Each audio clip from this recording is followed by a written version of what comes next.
What's going on, guys? So here's my take on the Shadowblight Nuke Necro. The reason I call it the Nuke Necro is because it consistently just nukes everything on the screen. One shot killing everything for the most part. Unless you're in like high pit tiers. Open world content and bosses are an absolute joke with this build. This setup smashes everything in sight with ease. I have currently pushed pit 117 with this build and I'm sitting around 7th place on the Necro leaderboard. And I'm not even close to fully optimized yet. This setup differs a bit from other setups because it only requires Shroud of False Death, and I don't use the Hire of Perdition helm. I will cover everything in depth. Timestamps will be down below, so feel free to jump ahead at any time. I do have to say though, this build overall is a lot of fun. Maybe even the funnest build that I've ever played in Diablo 4 to date. Not to mention, I think it's on par with the top speed farming builds, making it an absolute powerhouse. There will be a bit of pit tier 117 gameplay at the end of the video if you want to go ahead and check that out. Also, the full pit 117 clear will be linked down below. If you guys have any questions or comments, be sure to hit me up in the comments and I'll get back to you. Anyways, let's get right into it. Alright, we'll briefly go over the skills using the build. Right here we have Decompose. Now, I don't actually use this. We want to have as many darkness skills on our action bar as we possibly can for damage. And you'll see why when we get into the skill tree. Right here we have Reap. Same with Reap. I don't use Reap at all.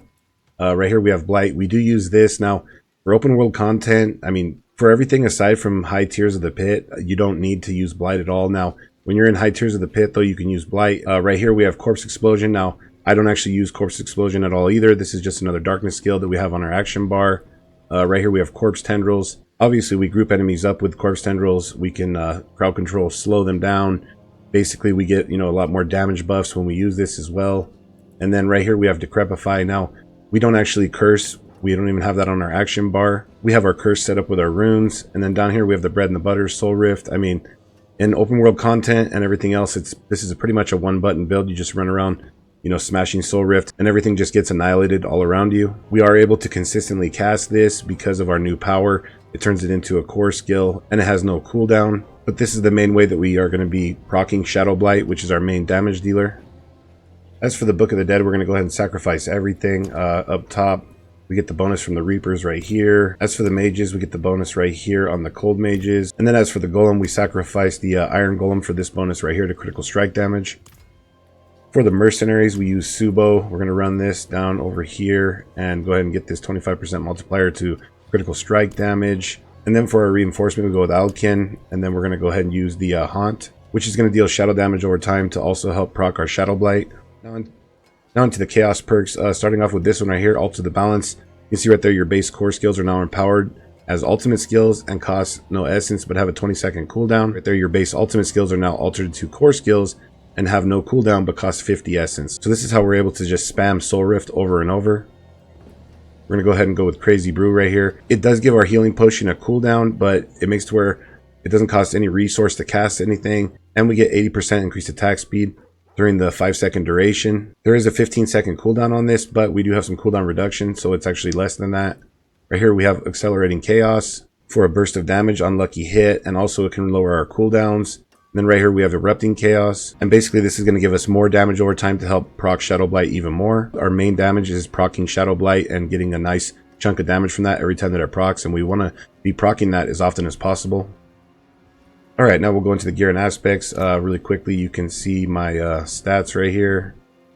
You want to go ahead and pause the video. And then also, as for the elixirs that I use Fortitude 2. And then right here, you use Redamine Buzz, Sage Whisper, and Soothing Spice. Also, before I cover the gear and aspects, for the runes up top, we're going to go ahead and go with Zan Quacks. And you can see right here, cast an ultimate skill 3 times. And casting a skill other than a basic skill or defensive skill consumes all of your primary resource to increase your damage up to 100% for 1 second. This is giving us a nice damage boost with those 2 runes in there. And then down here we have Tamwat. You can see right there, cast a non-channeled core skill. And basically with this is how we're going to be cursing enemies.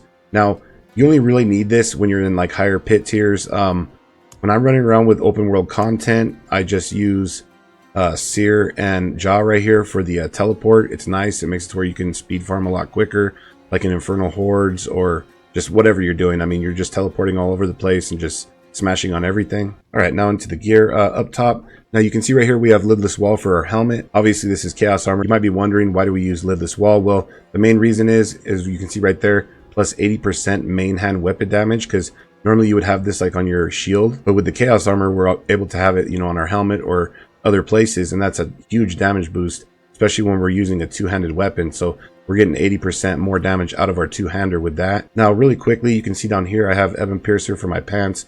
Obviously, this is usually an amulet, but with the Chaos Armor, we can have it on our pants. But just so you know, these two can be interchangeable. So if you get Lidless Wall down here and Ebon Piercer up in your helm, that'll work too. Now, this build will actually work without Ebon Piercer. I mean, just get a helm with like cooldown reduction, intelligence, life, armor, resistance, whatever you need. But you definitely want to get this as soon as possible. As for the body armor, the one mythic unique we use is Shroud of False Death. I mean, the +1 to all passives, it's kind of hard to beat this chest. Oh yeah, really quickly, when it comes to masterworking your helmet, you want to try to hit the cooldown reduction with the triple masterwork. Don't worry about any of the other stuff. I actually got lucky and triple masterworked that on my second time around. Back into the body armor though, Shroud of False Death. You want to try to triple masterwork the all stats. Try to get the GA on all stats and maximum life if you can, but most importantly, I'd say the all stats. Now with my setup, I'm trying to get as much intelligence as I possibly can out of the build, because we get a lot of raw damage out of intelligence. I want to hopefully push this up to like 4,000, maybe between like 4,000 and 4,200. And then in your armor, obviously you want to get the intelligence. Down into the gloves now, we have intelligence, attack speed, and critical strike chance on our gloves and on both of our rings. Really important. Now, the most important thing I would say is try to get the GA for the attack speed on your gloves and both of your rings, because if you look down here with the attack speed bonus, we want to be sitting at the 100%, combined with our weapon that's giving us 2 attacks per second. And the more attacks we have, the more often we're using Soulrift. Therefore, the more often we're proccing our Shadowblight key passive, which is like all the damage in this build. Also, we want to get to the 100% crit chance. Now, I think altogether I'm sitting at like 96 or 97%. You can see right here I have 72, and then also on our gloves, we use the aspect of Grasping Veins. So we have like 96 or 97% crit chance altogether. And then for your tempers, you want to get shadow damage. You don't want to get damage over time anywhere. We don't want to boost the damage of damage over time. When Shadowblight procs, it does an on-hit damage of shadow damage. So we want to just have the shadow damage temper right there. Also get Soulrift Duration for your other temper. And then you want to try to triple masterwork the intelligence, you know, all the way across the board. Aside from our amulet, we want to try to triple masterwork the intelligence. We want to boost our base core stat as much as possible to get a lot of damage out of that. Now into the pants, we have the Ebon Piercer. Obviously, this is Chaos Armor. Usually this would be in an amulet. You want to try to get the GA to the Reaper's Pursuit. That's where we're going to get the most damage. If you can get Reaper's Pursuit, GA, and Gloom, that would be awesome, but definitely try to get the Reaper's Pursuit. I don't even have that GA yet. And also you want to triple masterwork that. I'm pretty sure with GA on that and triple masterworked with the Reaper's Pursuit, you get 15 ranks out of that. So I'm missing quite a bit of damage right there. Now into the boots, we have Fist of Fate. We get attack speed helping us hit our 100% with that. We get critical strike chance. I got lucky and triple masterworked that. And that's what you want to try and triple masterwork, so that we get that 100% crit chance overall. And then obviously they give us lucky hit chance. We're not worried about the vulnerable. We're constantly making enemies vulnerable with Soul Rift anyways. But right down there you see your attacks randomly deal 1 to 360% of their normal damage. And the way that it pans out, you actually do more damage. So this is just awesome to have down here. Now you don't have to have Fist of Fate. I went with boots just like these. These are the actual boots that I used before I had those. You want to get the same setup right here. And then you get the Cursed Aura on them. And you know, it's casting Decrepify and Iron Maiden consistently on enemies. Also, if you don't have the Shroud of False Death, just get a body armor like this. Once again, int, max life, whatever you need, resistances, armor, Soul Rift Duration, and maximum life for your temper. And then you can go with the aspect of Hardened Bones for damage reduction. Now into the weapon right here, we want to go intelligence, maximum life, and critical strike damage.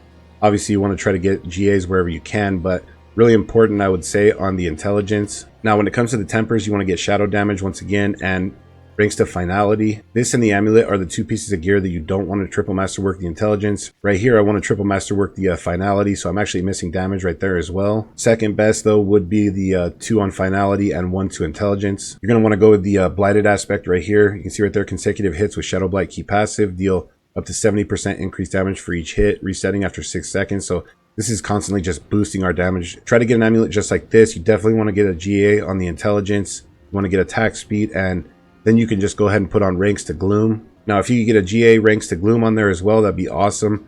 On the amulet, you definitely want to try to triple masterwork the Gloom. That's where we're going to get the most damage right there. Once again, for the temper on the amulet, you want to get the shadow damage. We're getting that anywhere that we can. But when it comes to the amulet, though, you want to definitely have the casting ultimate skills, restores primary resource. We're going to get that on our rings and on our amulet. That's how we're going to be able to cast consistently and not worry about running out of resource. As for the aspect on the amulet, go with the aspect of Decay. You see right there, each time Shadowblight key passive deals damage to enemies, it increases the next Shadowblight's damage within 10 seconds by up to 75%, stacking up to 5 times. So that's another huge damage boost that we get that just ramps up. Real quick, in your jewelry, guys, try to get armor or resistances, whatever you need. Right here into the first ring, both rings are going to be exactly the same. We're going to go with int, attack speed, critical strike chance, shadow damage, and then once again the casting ultimate skills restore primary resource. Definitely try to get the GA on attack speed on both of those, and then also you want to try to get the GA of intelligence. That's going to be a nice damage boost, and then you want to try to triple masterwork the intelligence on both of them. I only have it double on mine, but that's going to be a nice boost to the damage right there if you can get those triple masterworked. In the first ring, we're going to go with the sacrificial aspect. This is going to boost all of our sacrifice bonuses up by almost 55%. And then in the second ring right here, we're going to go with the aspect of the damned. You deal 55% multiplicative increased shadow damage to enemies afflicted by any curse. Alright, we'll briefly go over the skill tree, reap and decompose. I don't actually use those, but we do have them on just for the extra damage because we want to have darkness skills on our bar, which I'll show you why here in just a minute. Right here, you're going to go 3 into imperfectly balanced for damage, 3 into hewed flesh. We want to be creating corpses. Right here, we're going to go 1 into blight, run that back to supernatural for a nice damage boost. Over here, we're going to go with corpse explosion, run that back to blighted so that it becomes a darkness skill. 3 into fueled by death for damage. 3 into necrotic fortitude for barrier. 3 into titan's fall for damage. 3 into spiked armor. Down here into our curses, going to 3 into amplified damage for a nice damage boost. 1 into decrepify, run that back to aberrant so that we're reducing our cooldowns. Right here I have 2 points into precision decay for some more lucky hit chance. With 3 into coalesce blood, we're always on full health pretty much, and we get a nice damage boost right there. 1 into corpse tendrils, run that back to blighted. Now we do make blood orbs, and you'll see in the Paragon board we get damage from blood orbs, so that's why we're going to go with the blighted corpse tendrils. Right here, 3 into necrotic carapace for fortified generation. Now right here, Reaper's Pursuit. This is the reason that we want as many darkness skills on our action bar as possible. For each darkness skill on your action bar, you get 30% increased movement speed and 30% more damage. So we're basically movement speed capped. That's why we're able to move around so quickly. And we get a nice damage boost from this. Gloom also gives us a nice damage boost. We get a bunch of ranks from our amulet. Right here, Terror for damage.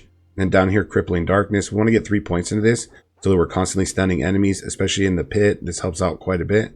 Now into our ultimate skill, obviously we're going to take Soul Rift and run that back to Supreme. We only need 1 rank in there. We actually don't want to rank this up so we have a bunch of healing potions drop, because in the Paragon board you'll see on our Imbiber glyph, every healing potion that we're missing, we actually get a damage multiplier. We just leave 1 rank in that, run it over to Supreme.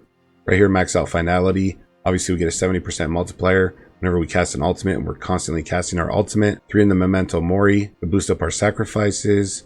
3 into standalone for damage reduction. And then down here, the bread and butter, obviously Shadowblight. This is how we're doing a ton of damage. We're constantly proccing this. Now into the Paragon board, obviously guys, try to level your glyphs up. You get more out of them, more damage. At level 15, you get a radius increase and then another one at 46. There will be a link for this build down in the description below if you'd like to check it out that way over on Mobalytics. But yeah, I have all my glyphs up to level 100. Definitely get those leveled up. In the starter board right here, we go with Abyssal. The next board that we're going to come into is going to be the Wither board. Your shadow damage has a 20% chance to deal 300% increased damage, and that's a multiplier, so that's massive for the build. In this board, we're going to go ahead and throw Gravekeeper. The next board that we come into is going to be the Blood Begets Blood board over here. And then this is why we pick up the Blood Orbs, and we make the Blood Orbs with Corpse Tendrils. We get up to a 50% multiplier, especially in the pits. This helps quite a bit. Right here, we're going to go ahead and throw Essence for a bunch of critical strike damage, since we're constantly critting. And yes, the Shadowblight key passive can crit because it's on hit damage. It's not damage over time. Right here, we're going to the Frailty board. More damage against cursed enemies. In this board, go ahead and throw Imbiber for a bunch of damage while healthy. And then you can see for the additional bonus, you gain 3% increased damage for each missing health potion. So the more health potions that we're missing, the more damage that we're actually dealing. And the final board is going to be Scent of Death. We get damage reduction and more critical strike damage. In this board, go ahead and throw Sacrificial. But yeah, guys, that's pretty much it. I will definitely be pushing the pit even further. I think I'm going to min-max this build. Probably put out one final guide once I get done with it. If you guys have any questions or comments, maybe anything I forgot to mention, just leave it down below and I will get back to you. There's going to be some Pit 117 gameplay if you want to stick around and check that out. Anyways, thanks for watching.